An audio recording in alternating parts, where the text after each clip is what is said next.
Welcome to This Explainer. Today we're diving into a genuinely fascinating new report from the digital agency Moonraker. Published in June 2026, this piece takes a hard look at the future of the internet. We're talking about a fundamental rewiring of how we buy things, how businesses actually make their money, and how all of us interact with the web. So let's jump right into the big, provocative question here. Is this the end of comparison websites? Because honestly, if you think about it, for the past 25 years, the internet has basically functioned as one giant, continuous comparison engine. It's the central premise of the entire online economy. And that whole economy runs on one baseline assumption. People need help finding things. We're looking at billions in revenue and decades of infrastructure built for that exact purpose. You want a car? You hit up AutoTrader. Need a holiday? You're scrolling through Booking.com or Expedia. We're all super familiar with this traditional buying journey, right? Step 1, you find your options. Step 2, you compare the shortlist. Step 3, you make a decision.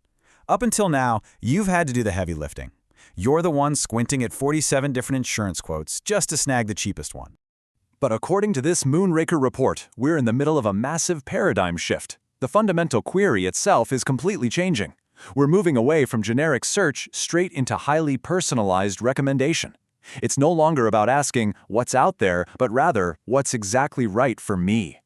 Think about the stark contrast between these two approaches. If you ask an AI what is the best SUV under 30,000 pounds, that's a generic question. You'll get a generic shortlist, meaning you still have to make the final call.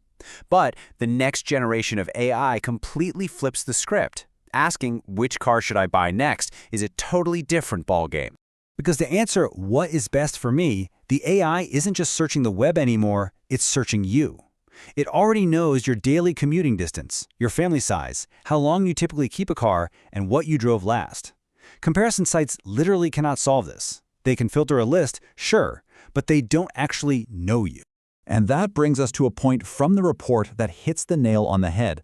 Finding isn't the hard part anymore, deciding is. Value is rapidly shifting away from just surfacing options because, well, AI can do that instantly.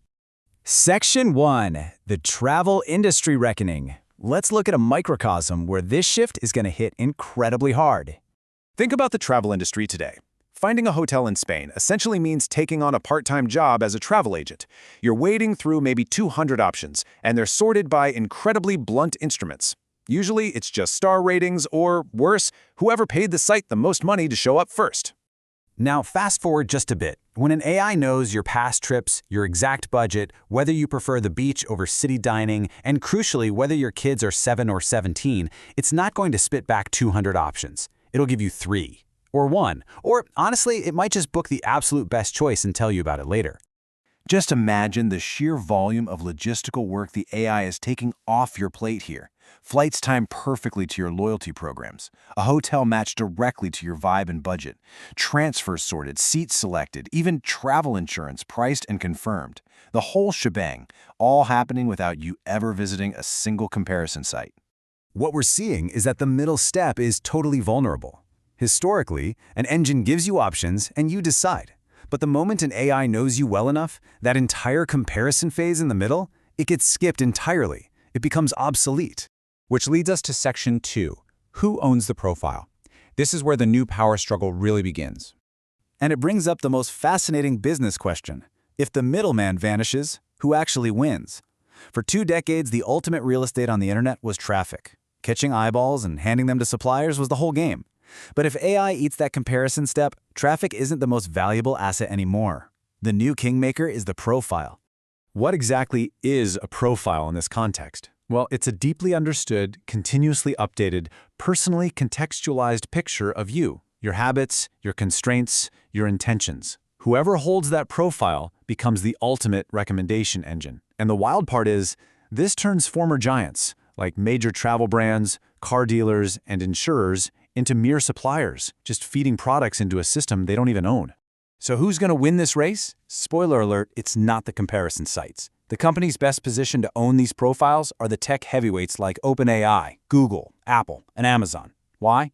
Because they're already living inside your daily routine. They know your habits, and they have the sheer infrastructure to act on that data at scale. Section 3. Replacing the decision. This is where we hit the ultimate disruption. We're talking about a disruption that goes way, way beyond a dip in website traffic. People get so focused on AI changing how we search, but as Moonraker points out, that completely undersells what's actually happening. The true earthquake isn't AI replacing search, it's AI replacing the decision itself.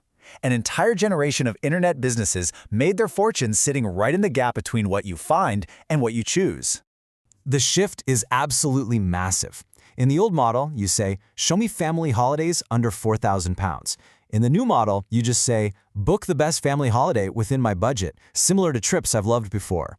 Your only remaining job is simply to say yes. And by doing that, you completely bypass the old web's moneymakers like referral fees and paid placement. The businesses that survive and thrive won't be the ones helping you compare. The future belongs entirely to those who help you decide, or, better yet, make the decision for you. For legacy internet businesses, it's not a question of if this shift is coming, it's whether they are building something that actually belongs on the other side of it. The tech to bypass the search bar is literally already here. But the absolute final hurdle? Earned trust. Are you actually going to hand over the reins? So I'll leave you with this to ponder. Will you trust AI enough to let it make your next big decision? Thanks so much for joining me on this explainer, and keep questioning what comes next.